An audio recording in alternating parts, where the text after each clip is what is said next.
All characters, locations, events, and situations depicted in this video are entirely fictional. Any resemblance to actual persons, living or dead, or to real events is purely coincidental. This video is created solely for entertainment purposes. इस video में दर्शाए गए सभी घटनाक्रम, स्थान, काल और परिस्थितियां पूर्णतः काल्पनिक हैं। इनका किसी भी व्यक्ति, संगठन, समुदाय या वास्तविक घटना से कोई भी प्रत्यक्ष या परोक्ष संबंध नहीं है। इस वीडियो का उद्देश्य केवल मनोरंजन।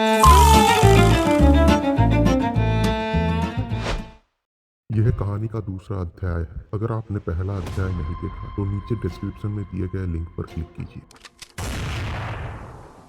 लियारी की उस जमीन पर जहाँ रात का मतलब है खून की बू और सांसों में घुली रहती है धोखा, वहाँ जसकीरत की दिलो दिमाग में बस एक ही नाम था, बड़े साहब। बड़े साहब जानते थे उनका पूरा काला साम्राज्य अब सिर्फ एक ही आदमी के ऊपर टिका हुआ है, क्योंकि रहमान डकैत, उजैर बलोच, मेजर इकबाल, एसपी चौधरी असलम सब मिट चुके थे। अब सिर्फ एक ही नाम था, हमजा अली मजारी। इंतजार खत्म हुआ। हमजा के पास आया बड़े साहब का कॉल। हमजा की आवाज ठंडी पर भीतर इंतजार सिर्फ एक ही चीज का, बदला। हमजा अक्सर पहुंचता था बीएफयू के लीडर सिरानी के पास, क्योंकि रहमान डकैत, उजैर बलोच, इन दोनों के जाने के बाद हमजा ही था उन लोगों का मसीहा। और फिर एक दिन यहीं पर खुली एक गहरी राज, एक गुप्त कैद खाना। वहाँ बंधे थे खनानी ब्रदर्स और डेविड हेडली। दरवाजा बंद हुआ, फिर शुरू हुआ हड्डियां तोड़ने की आवाज। एक खौफनाक मंजर। हमजा का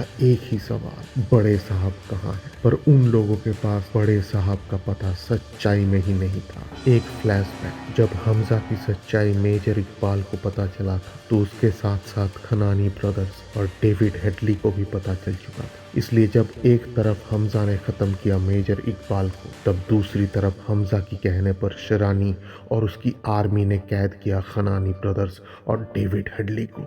दिन बीतते गए, लियारी की गलियां और ज्यादा खून निकलती रही और एक रात आखिरकार वो समय आ गया। बड़े साहब ने खुद बुलावा भेजा हमजा को अपने अड्डे पे। हमजा पहुंचा, कमरा अंधेरा, हवा भारी, चारों तरफ खामोशी। अचानक हमजा के सर पर पीछे से वार, आंखों पर कपड़ा, हाथों पे हथकड़ियां। हमजा समझ गया ये बुलावा नहीं, चाल है।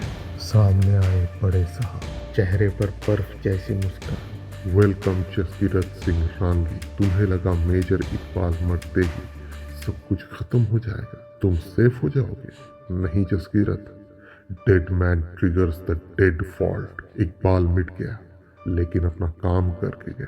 तुम्हारी और उसकी कुछ बातों की रिकॉर्ड कल मेरे हाथ लग गया। फिर शुरू हुआ अत्याचार, बिजली की झटके, लोहे की रॉड, पानी में डुबा कर रखना, नाखून निकाल लेना, टूटते हुए हड्डियों की आवाज। पर हमजा खामोश, अचल, टूटा नहीं, क्योंकि उसकी आखिरी दाव अब भी बाकी है। हमजा के जिस्म में था जीपीएस नैनोचिप। उसकी धड़कन अजय सान्याल स्क्रीन पर देखकर बोले, pulse detected, location confirmed, we found बड़े साहब टेंट। और उसी वक्त आदेश गया, मेजर विहान सेरियल, प्रिपेयर फॉर एग्जीक्यूशन नाउ। रात के सीने को चीरते हुए विहान की टीम सरहद पार कर गई। ड्रोन फीड पर विहान देखा और फुसफुसाया, टारगेट लोकेटेड, एग्जीक्यूट एवरीबॉडी। फिर शुरू हुआ स्ट्राइक, धमाके, टूटती दीवार। विहान की घातक टीम अंधेरे को चीरती तूफान बनकर आगे बढ़ी। हमजा ने बेड़िया तोड़े, जिस्म टूटा हुआ और चाल सीधी, सती,